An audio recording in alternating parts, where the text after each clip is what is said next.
So, hi friends. Today we are going to talk about buffering or messaging or pub sub systems.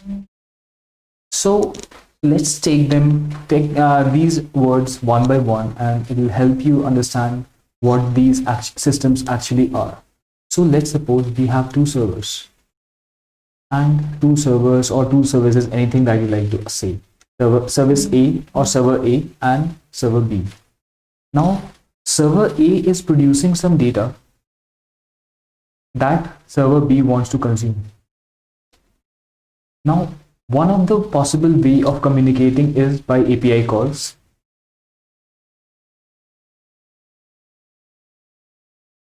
We'll shortly see why we don't prefer API calls in certain use cases. For example,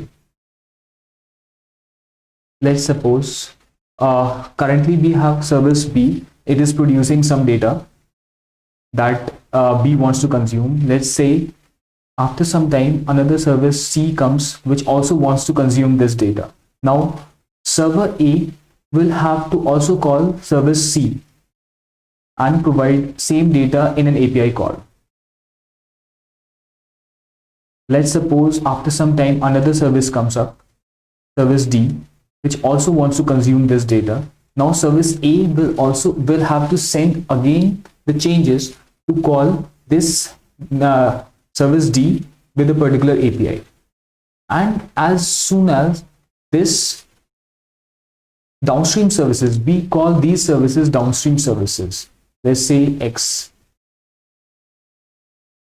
A will have to send changes again to call API exposed by X. So this is not a scalable model in which we have to send changes in service A for every new service X, B, C, D, or any number of downstream services that are being established. So in these type of systems, what we want is that we want a messaging system in which, let's suppose, our service A will just produce a message in a messaging system. This is a messaging system.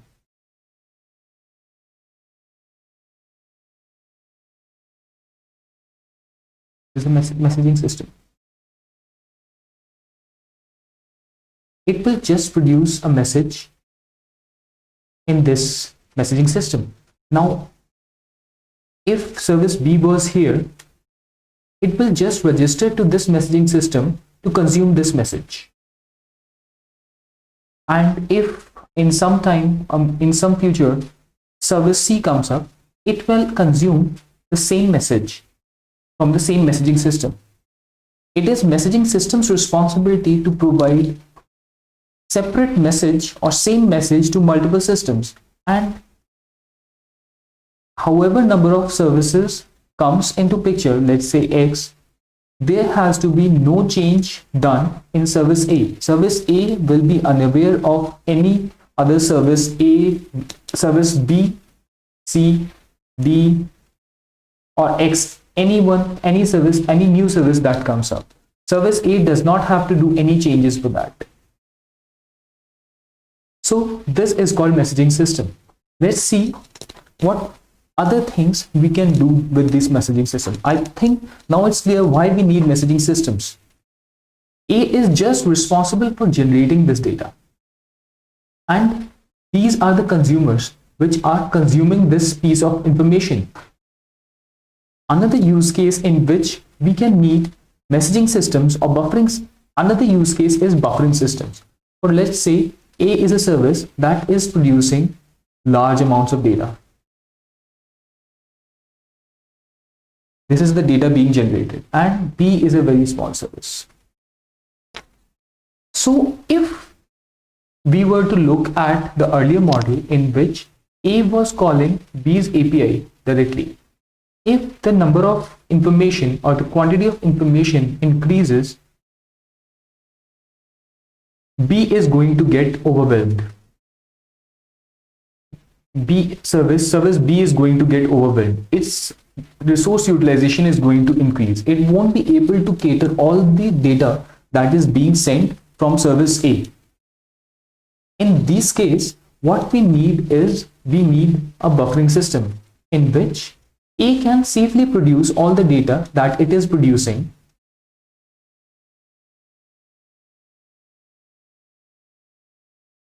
A can safely produce all the data that it is producing in the buffering system, and B can consume it, however size it is, according to its speed from the buffering system. B can consume safely and according to its speed from the buffering system. So messaging systems and buffering systems are not very different. They are the same type of system. They provide a single interface for producers. In this case, A is a producer, and consumer, in this case, B is a consumer, or A is a publisher and B is a subscriber, because it is subscribing to the data that is produced by service A. So these are the publisher subscriber, buffering, or producer consumer systems. Now let's see two types of publisher subscriber or buffering systems that we frequently encounter. One of them is RabbitMQ. RabbitMQ. MQ stands for messaging queue.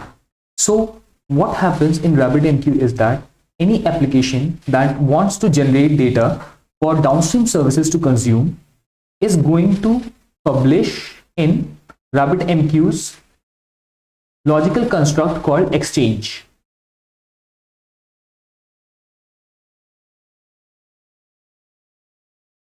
They are going to produce the data in the exchange in RabbitMQ. I am going to write RabbitMQ as RMQ. So for example, A produces data in the exchange. Now, any consumer that wants to consume the data that is being produced by service A is going to attach its queue in RabbitMQ to a particular exchange. This is called queue. So any message that is being produced on this exchange is going to come in this queue. Now B can consume from this queue at its own speed.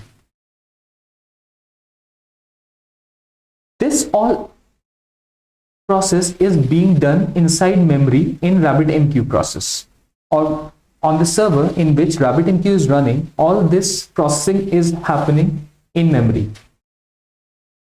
inside the memory RAM. Now let's suppose a scenario in which service C or server C wants to also consume the data that is being produced by server A or service A in the RabbitMQ exchange. So what C does, it will attach its own queue. It will attach its own queue on the same exchange. So all the data that is being published in this RabbitMQ's exchange is also going to flow in this. So if data 1 is being produced by the RabbitMQ by service A, it is going to be present in this server, in this queue, as well as this queue. So message 1 will be produced or provided to service B as well as service C. So there is duplicity of messages among the queues. So if a queue is attached to an exchange, all the messages will be produced to both the queues. Now let's say if the number of messages in this queue increases, what we can do is we can launch a similar server to B. Let's say B dash. This is another server which is running the same code as server B, and this server can attach listening to this queue in which B was already listening. So B and B dash will share the messages among single queue. So let's suppose 2 is published by the service A. It will be provided to service C in the queue Q2 and Q1. Q2 will have service message 2, and let's say since it is a round robin responsibility of reading messages from Q1, so let's say by chance server B dash will get message 2. So this is horizontal scaling of load, horizontal scaling in service B, in which we have two servers which are consequently reading from the same queue.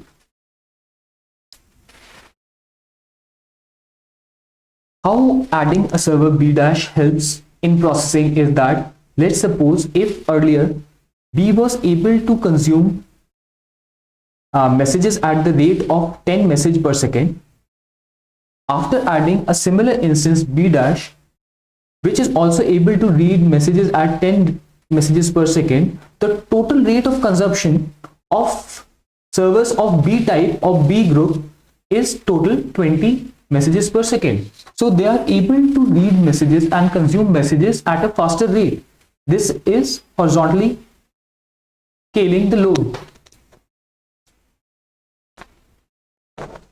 Now we are going to learn about a little bit intricate detail of how we can actually filter messages that one wants to consume. For example, here service A is consuming two types of messages, A.B with value 1 and A.D with value 2. This A.B portion is called routing, and A.D is also routing key. Once we publish this message with routing keys in the exchange, we can have different type of queues, different queues which selectively reads messages having particular routing key. Suppose we want to have a queue1 which wants to read all the messages having routing key of the form A dot star, that is anything after A. And let's suppose we want to have a different queue, service 2, Q2, which wants to read only messages having routing key of the type A.B. So we can establish queues with a certain routing key type, and this is called binding key in terms of queues. The routing key is sent in the message. This is a message which is sent by the producer service, and queues are bound to the exchange on the basis of routing key. So for example, if message A.B routing key, message with A.B routing key is sent with value 1 to this exchange, this is the RabbitMQ server. To this exchange, what happens is that RabbitMQ is going to process this message and send to all the exchanges, all the queues which returns positive for A.B. For example, this message is having A star, so this message 1 is going to be sent to Q1. Q2 is also having routing key which is successful for message A.B routing key, so 1 will be sent here also. Now let's suppose another message A.D is sent to the exchange in the RabbitMQ. Here, since we have A star binding key, this message will be sent to this Q1. But since A.B does not comply with, does not equate successfully to message with the routing key A.D, message 2 won't be provided in this routing, is in this queue. So any services that are consuming from this service, this queue, let's suppose service B and service C, they will get messages which are filtered according to the routing key. So service B will get messages it will be getting messages 1 and 2, and service C will only get messages with 1. This is how we can filter the messages incoming on a particular exchange. Now we have talked about single exchange.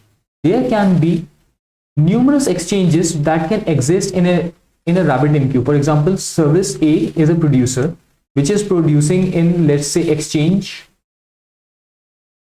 X. It is producing data in exchange X and we have queues attached to it. Let's suppose service M is producing data in the RabbitMQ to exchange Y, and it also has queues attached to it. Let's say we have service B which wants to consume all the data that is produced by either service A or service M. So what it can do is it can connect or attach a particular queue on exchange X, as well as it can attach a particular queue on exchange Y. So any message, let's say message 1 produced by service M in exchange Y will be passed on via this exchange to this service. So B will get 1. Now message 2 which is produced by service A in exchange X will be passed on by this queue to service B, and it will get message B as well. So in this way, a particular service can read from multiple exchanges, and single service can also produce to multiple exchanges. It all depends on the type of requirement that you have. We are going to revisit scaling of consumers once again so that there is no doubt. Let's say we have a service. We are going to take single exchange for now for sake of simplicity. Service A is producing to this exchange, the exchange X, and we have a single consumer, service B. Let's say currently it is producing 10 messages per second and it is consuming 10 messages per second. Now a day comes when this service A starts producing more messages. Let's say it starts producing 100 messages per second. But since B is a small service, it cannot handle this amount of traffic. So what happens is that this queue will buffer all the 90 messages per second, and it will keep consuming the messages at its own rate. B will consume messages at its own rate, so B won't be overwhelmed with the increased rate in from service A. Now let's say we get a requirement, so this queue is going to increase because incoming rate is 100 messages per second, but outgoing rate is, let's suppose we have water flowing here at 100 meter cube per second and it is leaving only at 10 meter cube per second. So what will happen? This tank is going to get filled because the data or water is not leaving at the rate in which it is coming in. So similarly, this queue's length is going to increase. This queue's length is going to increase. It is going to hold more messages. It is going to hold messages at the rate of 90 messages per second. So after 1 minute, how many messages will this queue have? This queue will have 90 messages per second for 1 minute. That is 60 seconds is equal to 90 into 60 equals 5400 messages after 1 minute. In 1 minute. Because 10 messages are being consumed, right? So let's say we get a requirement that we cannot have this increased message queue means that there is some delay in the real-time consumption of messages by service B. So to make it better, what we do is we add another server of the same code base B. Like the code that is running, the process or the application that is running on this server, we launch a similar server B dash, and this is going to help process some of the messages from this queue. So if we get 1, 2, 3, 4, 5, 6, these are the messages that are present in the queue. So B will process 1, B dash will process 2, B will process 3, B dash will process 4, B will process 5, B dash will process 6. So there is distribution of work among the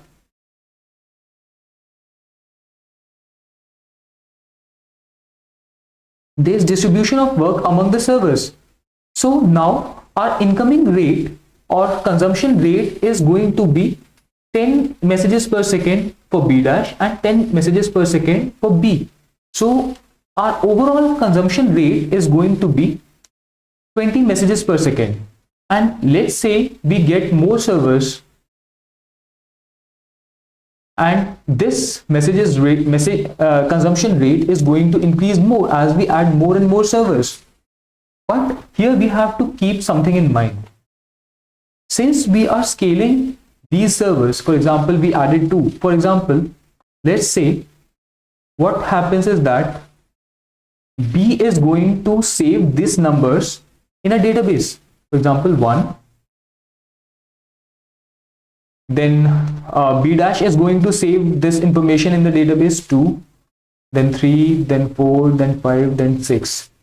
So the increased consumption by this service is going to provide or lead to increased load on our backend services or the services which are being used by the consumer services. These are consumer services.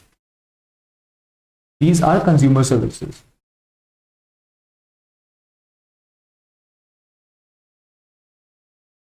These are consumer services. This is going to increase the load on the backend services of the consumer services.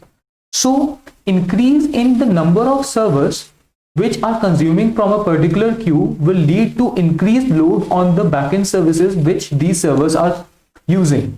So we cannot blindly increase the number of servers in the consumer servers without giving a thought on the backend services or backend database that these services is reading or consuming. So this is a very important point to keep in mind whenever you are scaling consumer services. Horizontal scaling among the consumer services can impact services that are behind those consumer services. Now let's look at some of the drawbacks of using RabbitMQ, which can help us in finding ways to overcome those drawbacks. For example, let's say service A is producing in RabbitMQ exchange, and we have our queue from which a service B is reading. Here, as you can see, that we can have multiple A type servers and multiple which can produce the same data in the exchange, and we can have multiple B type servers which can consume the data. But can you see, if a single instance of A goes down, this A will continue processing, and if a single server of B goes down, these other B type servers will continue processing, will continue to process the data. But if our RabbitMQ goes down, our whole processing comes to a halt. Why? Because we don't have HA for RabbitMQ. we can have a slave server on the standby. So for example, if service A is producing the data to RabbitMQ,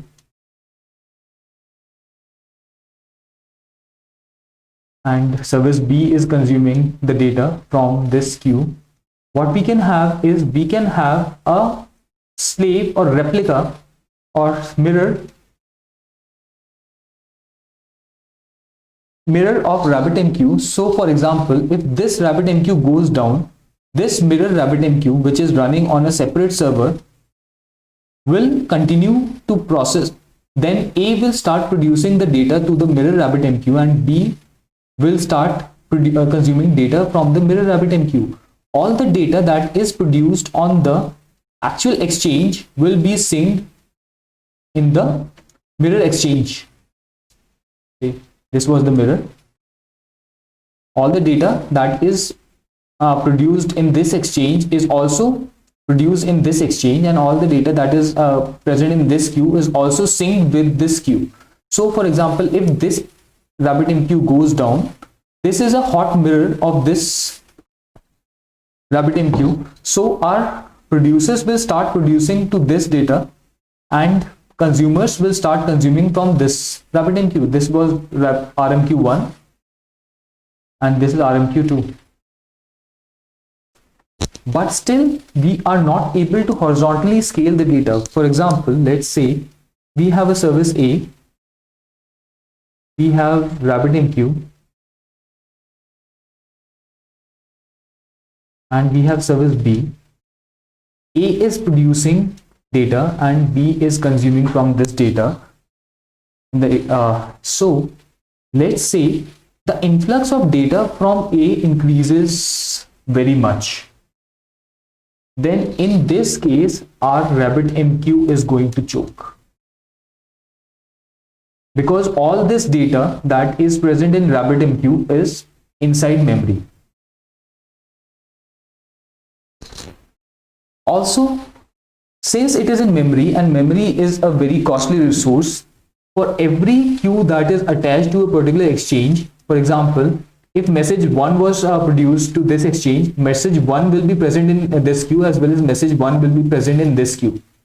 So there is duplicity of messages.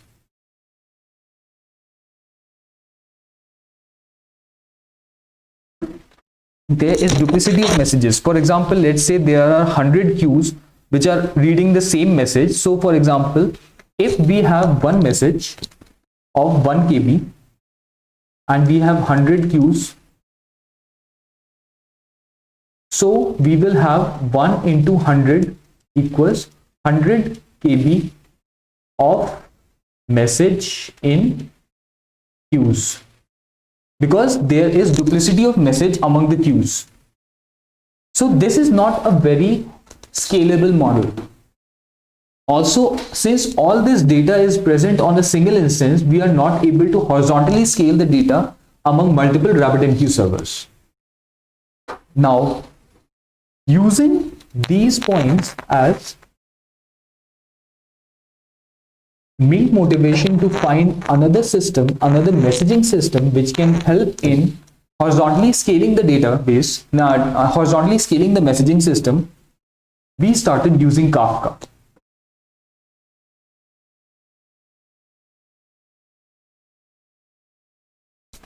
Now, let's understand what Kafka is. It is a very simple messaging system in which, let's say, service A wants to produce some data.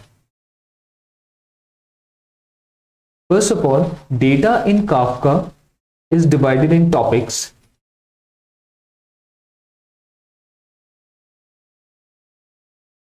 And each topic will have certain partitions. Let's suppose it has 3 partitions.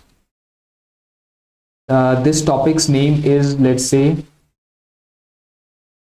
X. This partition 1, this is partition 1, this is partition 2, this is partition 3. So A will produce a data in a particular topic's partition.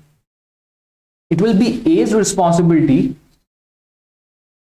to decide in which partition it wants to send the data, and we will read data from all the partitions.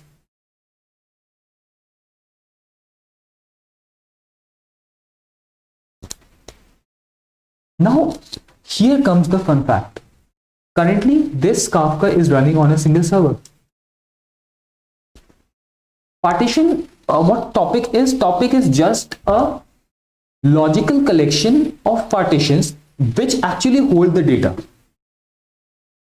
So, let's say we want to horizontally scale the Kafka. What we do is we create 3 Kafka brokers or 3 Kafka servers with topic X.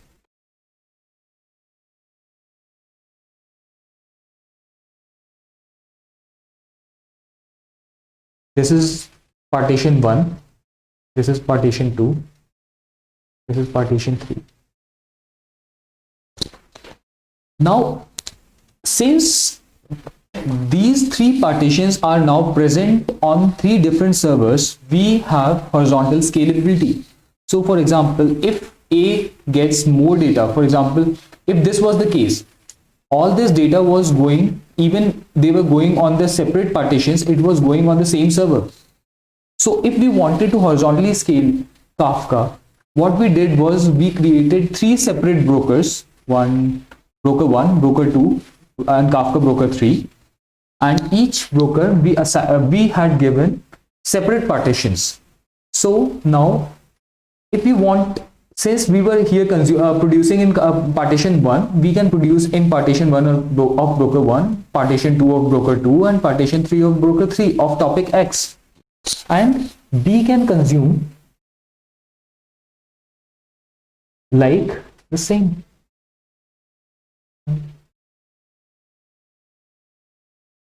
It can consume the data from different partitions.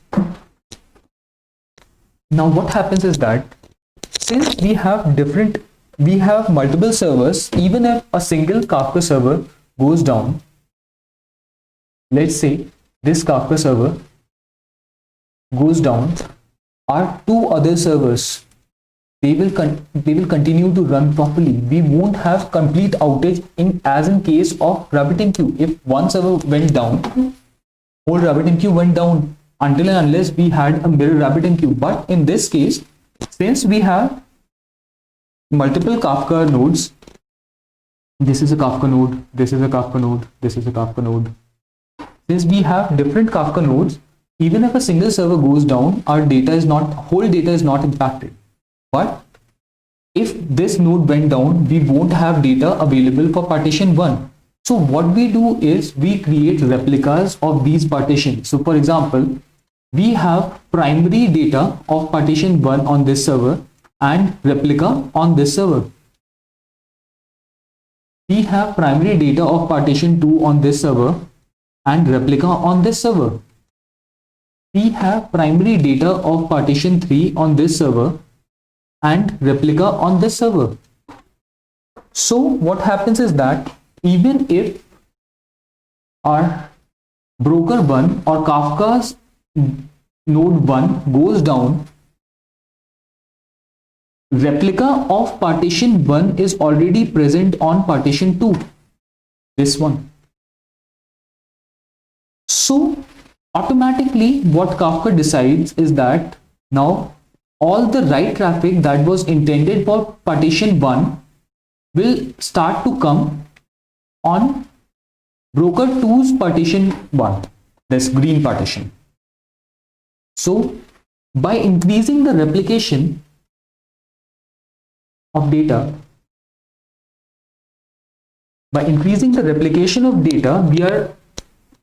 we have saved ourselves from data outage.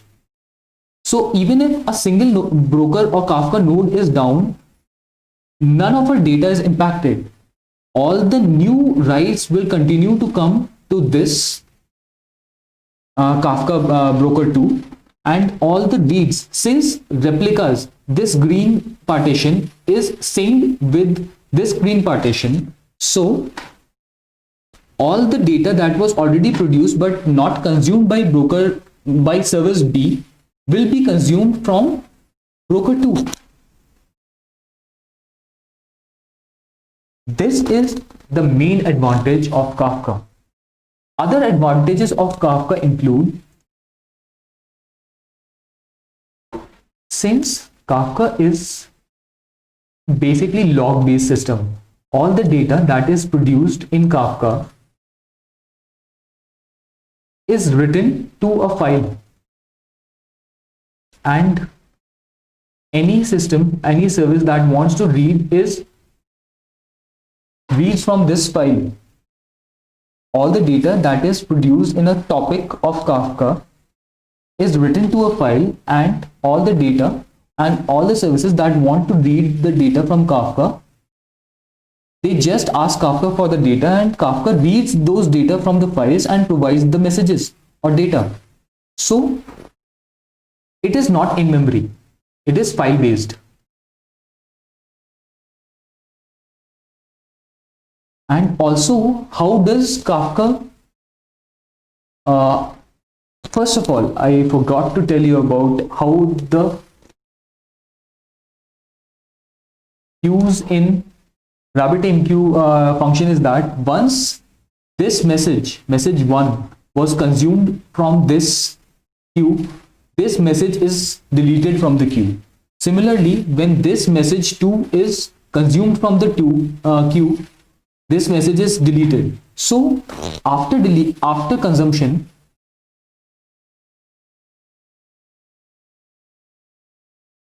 message is deleted. But what happens in Kafka is that message is written to a file.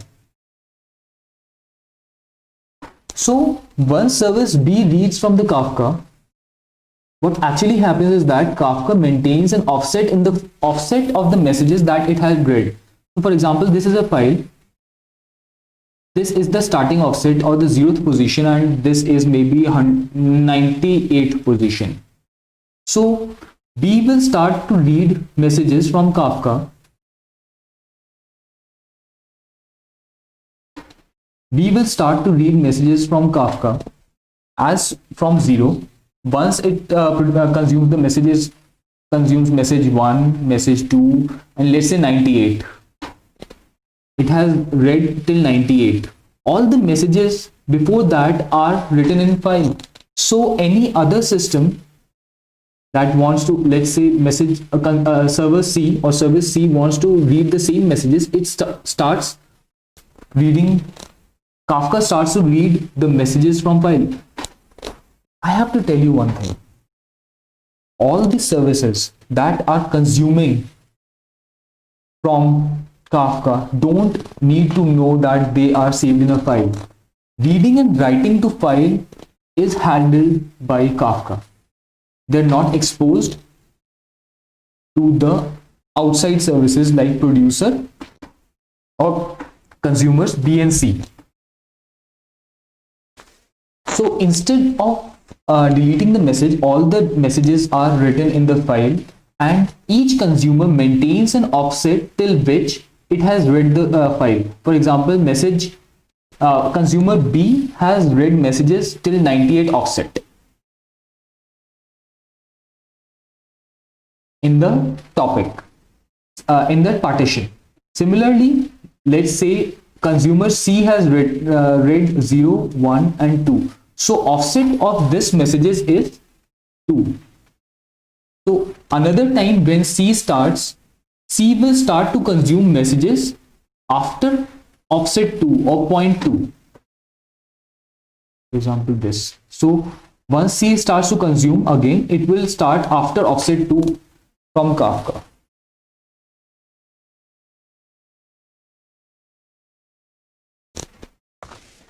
So let's recap the advantages that Kafka provides over RabbitMQ. First of all, it is not in memory messaging system. It stores in file. Second, message is not deleted.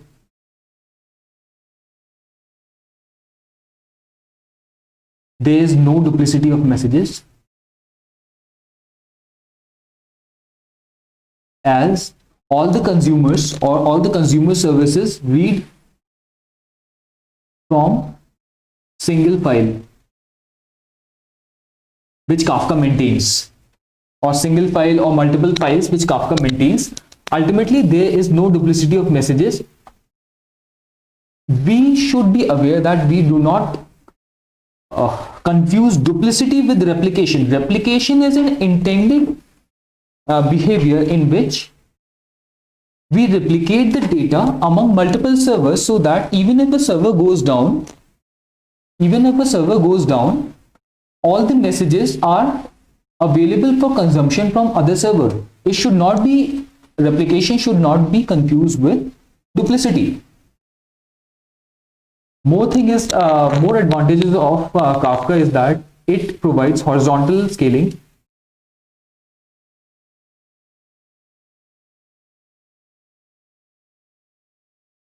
Other advantages of Kafka are, I think these are the advantages that I can think of out of. And one disadvantage of Kafka is that it does not provide disadvantage. It does not provide filtering.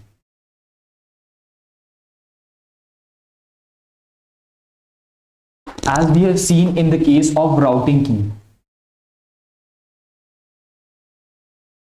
Here we have seen all the messages A.B and A.D were produced by service A, but service B wanted A.star type messages and service C wanted A.B type messages. So it was filtering the messages on the basis of routing key. RabbitMQ was filtering the messages on the basis of routing key, but Kafka does not provide this type of filtering behavior. So any message that is produced in Kafka's topic will have multiple partitions. Any messages that is produced to a particular topic has to be consumed by another service, by the consumer service on its own, and it can filter or drop the packets as per its needs. Kafka does not provide filtering. I hope something about buffering and messaging system became clear from this video. I hope you liked it. Thank you and have a nice day.